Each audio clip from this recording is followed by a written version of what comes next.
होता है, मैं उस हिसाब से यहाँ पे बात कर रहा हूँ। ठीक है गाइस, तो सबसे पहली बात तो मैं आपको बता दूं कि किसी भी क्रैश कोर्स में पूरा सिलेबस कवर नहीं होता है। तो गाइस ये बहुत सिंपल सी बात है कि आपका जो क्रैश कोर्स होता है वो 3 से 4 मंथ का होता है। ठीक है गाइस, अब आप खुद ही सोचिए, क्लास 11th में भी जो कोचिंग्स होती हैं वो 9 महीने पढ़ाती हैं, क्लास 12th में भी 9 महीने पढ़ाती हैं। तो ये जो प्रॉपर कोर्स है ये 18 मंथ में पढ़ा जाता है। ड्रॉपर्स का भी ये कोर्स जो होता है वो अराउंड 10 मंथ का होता है। तो आप खुद सोचिए कि जो कोर्स और लोगों को 18 मंथ 10 मंथ में कराया जा रहा है वो आपको 3 से 4 मंथ में क्या कराया जा सकता है। अगर आप पूछेंगे ड्रॉपर्स से भी कि जो 10 मंथ में उनका कोर्स होता है वो कैसे होता है, तो वो बोलेंगे भाग रहा था कोर्स, तो भाग रहा था।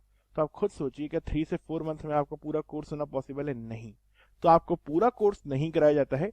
आपका कोर्स इस तरीके से डिजाइन किया जाता है, उन टॉपिक्स को लेकर के इस तरीके से डिजाइन करते हैं कि आप एग्जाम में ज्यादा से ज्यादा स्कोर कर सकें। मींस आपके इस तरीके से चैप्टर्स बनाए जाते हैं, जैसे मान लीजिए आप इलेक्ट्रोस्टैटिक्स पढ़ रहे हैं और कोई कॉन्सेप्ट जो बहुत ही ज्यादा डिफिकल्ट है, तो कोशिश की जाएगी कि इसको कम से कम टाइम में पढ़ाया जाए, क्योंकि 3 से 4 महीने में डिफिकल्ट कॉन्सेप्ट समझाना बहुत मुश्किल होता है। और जब हमें पता है कि उससे क्वेश्चन आने के चांसेस कम हो तो उस केस में उसे नहीं पढ़ाया जाता है। अगर उनको लगता है कि हाँ यार इससे क्वेश्चन आएगा तो आपको पढ़ाया जाएगा, लेकिन अगर लगता है नहीं तो नहीं पढ़ाया जाएगा। तो इस तरीके से आपका इस कोर्स डिजाइन किया जाता है कि आप मार्क्स ज्यादा ला पाए, आपकी क्वेश्चन सॉल्विंग स्किल्स को इंप्रूव करने के पॉइंट से ये कोर्स बनाए जाते हैं। अब केमिस्ट्री, फिजिक्स और मैथ्स तीनों के लिए सेपरेटली मैं बात कर लेता हूँ। केमिस्ट्री के लिए मैं बात करूंगा तो सबसे ज्यादा हेल्पफुल अगर कोई क्रैश कोर्स होता है वो केमिस्ट्री के लिए होता है, क्योंकि ऑर्गेनिक और इनऑर्गेनिक ये सबसे ज्यादा स्कोरिंग सब्जेक्ट होते हैं। और अगर आप एनसीईआरटी, क्योंकि देखो कोई भी बच्चा हो, एनसीईआरटी सबने पढ़ी हुई होती है, बस अब क्या करना होता है, जो टीचर है वो आपको वो उसमें ऑर्गेनिक और इनऑर्गेनिक में इंपॉर्टेंट चीजें बताता है। ठीक है, अब ये इंपॉर्टेंट चीजें जो वो आपको बताता है, आपको याद, पहले ही अपन एनसीईआरटी पढ़ चुके हैं, याद सब होता है ना, लेकिन अब वो उसको सही डायरेक्शन देता है कि बोलता है कि यार ये इंपॉर्टेंट है, वो तुम्हें बताता है तो तुम रट लेते हो। जबकि यार केमिस्ट्री में ना, फिजिकल में ऐसा नहीं होता। फिजिकल में क्या होता है कि वो कितना ही समझा दे, देखो इसमें भी बहुत सारी इजी चैप्टर्स है, जैसे केमिकल इक्विलिब्रियम है, मोल कॉन्सेप्ट है, एटॉमिक स्ट्रक्चर है, और भी अगर आप देखो केमिकल काइनेटिक्स है, इजी चैप्टर्स हैं। लेकिन इसमें कोई भी टीचर ये गारंटी नहीं दे सकता कि क्वेश्चन इजी ही आएगा, क्योंकि हो सकता है क्वेश्चन डिफिकल्ट आ जाए। लेकिन ऑर्गेनिक और इनऑर्गेनिक में बहुत अच्छी बात होती है कि अगर आपको रिएक्शंस याद है, आपको कंपाउंड के कलर्स याद हैं, तो आप उन्हें सही कर सकते हो। तो केमिस्ट्री के लिए क्रैश कोर्स हमेशा सबसे ज्यादा बेनिफिशियल रहता है, क्योंकि एक गाइडेंस वाला कोर्स होता है जहां आपको सही डायरेक्शन मिलती है।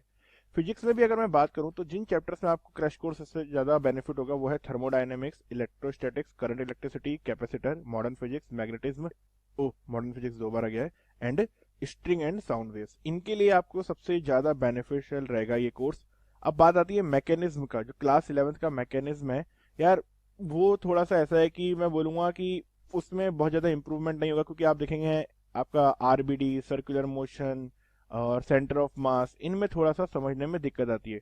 फिजिक्स की जो आपके चैप्टर है current, magnetism, AC DC, string sound wave, thermodynamics, या फिर भी आसानी से कवर अप कर सकते हो 3-4 महीने में क्वेश्चन सॉल्व करके, लेकिन मैकेनिज्म थोड़ा सा डिफिकल्ट हो जाता है। मैथ्स के लिए what I personally feel is कि क्रैश कोर्स बेनिफिशियल नहीं होता है, क्योंकि आप खुद सोचिए 3-4 महीने में क्या आप हर चैप्टर के 100 सवा 100 क्वेश्चन लगा लेंगे? नहीं, ऐसा नहीं हो सकता। तो मैथ्स के केस में ये बिल्कुल बेनिफिशियल मुझे नहीं लगता है। हाँ, केमिस्ट्री और फिजिक्स के लिए आई मस्ट से कि ये बेनिफिशियल है, बट मैथ्स के लिए नहीं है। अब बात यह है कि आप जितना सीख रहे हैं और कितने कम टाइम में सीख रहे हैं, आपका जो सीखना है और टाइम का जो रेशियो है वो बहुत बहुत बहुत ज्यादा है। आई मीन अगर आप डेली के 6 से 7 घंटे आपकी क्लास होगी, उसके बाद में अगर आप आके डेली 7 से 8 घंटे अपने रिवीजन में, होमवर्क को सॉल्व करने में नहीं देंगे, मींस इनडायरेक्टली अगर आप डेली 13 से 14 घंटे अगर आप अपने रूटीन के नहीं देंगे, तो आपने जो पढ़ा है उसको आप थोड़ा बहुत भी डाइजेस्ट नहीं कर पाएंगे। मैं पहले ही बता रहा हूं कि थोड़ा बहुत भी डाइजेस्ट नहीं कर पाएंगे। कम से कम आपको देखिए, आप 6 से 7 घंटे पढ़ रहे हैं तो उसका होमवर्क इतना तो होगा कि आप 7-8 घंटे लगा दें उसे रिवाइज करने में। अब बात यह है कि यार क्रैश कोर्स किसके लिए इंपॉर्टेंट है? ये टाइम का यूज है, वेस्ट है? अगर यूज है तो किसके लिए है, वेस्ट है तो किसके लिए है? देखो, जिन लोगों ने आज तक कभी जेई मेंस के पॉइंट ऑफ व्यू से पढ़ा ही नहीं है, कभी उन्होंने सोचा ही नहीं कि जेई मेंस के लिए उन्हें कुछ करना है, तो उनके लिए जो 4 महीने का कोर्स होता है वो बहुत इंपॉर्टेंट रहता है, क्योंकि उनको बहुत सही से डायरेक्शन मिलती है। चलो यार इस बार नहीं होगा तो कम से कम ये तो पता होता है कि एक गाइडेंस मिलती है अगली बार तो किस तरीके से पढ़ना है। ऑलरेडी या फिर कहीं कर रहे हैं और फिर सोचते हैं कि यार साथ साथ चलो कहीं क्रैश कोर्स भी कर लेता हूँ, तो उनके लिए प्रॉपर वेस्ट ऑफ टाइम है, क्योंकि वही आपको पढ़ाया जाएगा जो आप पढ़ चुके हैं, आपके लिए किसी काम का नहीं है। हाँ, जिन्होंने आज तक कभी कोई ढंग की कोचिंग नहीं करी है, जिन्हें पता नहीं है कि एक्चुअली जेईई मेंस के लिए किस तरीके से पढ़ते हैं, उनके लिए ये बहुत ही ज्यादा यूजफुल रहने वाला है। अब बात यह है कि क्रैश कोर्स कर लिया, तो क्रैश कोर्स करने के बाद में आप जो मैक्सिमम नंबर अचीव कर सकते हैं वो 150 के अराउंड तक कर सकते हैं। अगर आपने इससे ज्यादा स्कोर करने की सोच रहे हैं तो बहुत ही मुश्किल है, सिर्फ क्रैश कोर्स के बेसिस पे। मैं आपको बता रहा हूं कि जब मैं 150 बोल रहा हूं ये बहुत ही ज्यादा बड़ा नंबर है, लेकिन क्रैश कोर्स करके सिर्फ इससे ज्यादा नंबर लाना बहुत ही मुश्किल है।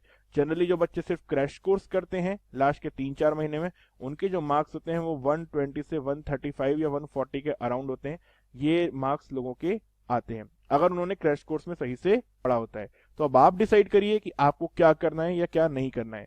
आई पर्सनली सजेस्ट कि जिन्होंने अब तक कोचिंग कर रखी है, यार वो बचे हुए 4 महीने में अगर 13 से 14 घंटे वो खुद से पढ़ेंगे तो आई डोंट थिंक कि क्रैश कोर्स उन्हें जितना हेल्प करेगा उससे ज्यादा उनकी खुद की पढ़ाई हेल्पफुल करेगी। और अगर आप 13 से 14 घंटे कोचिंग करने के बाद अब पढ़ेंगे तो मैं गारंटी दे सकता हूँ आप खुद 180 प्लस स्कोर कर लेंगे without any crash course. But 13 से 14 घंटे क्रैश कोर्स में देने की जगह आप खुद से पढ़ाई करने की सोच सकते हैं। लेकिन क्रैश कोर्स उन सभी बच्चों को करना चाहिए जिन्होंने अभी तक कहीं कोचिंग नहीं की है। तो आई होप ये सभी बच्चों को क्लियर होगा। अगर फिर भी आपको कोई डाउट हो तो आप कमेंट सेक्शन में पूछ सकते हैं। और अगर अभी तक आपने चैनल सब्सक्राइब नहीं किया है तो please subscribe this channel, ring the bell icon, क्योंकि इसके ऊपर हम आपके ऐसे ही गाइडेंस और मेंटरशिप की वीडियो लेके आते हैं।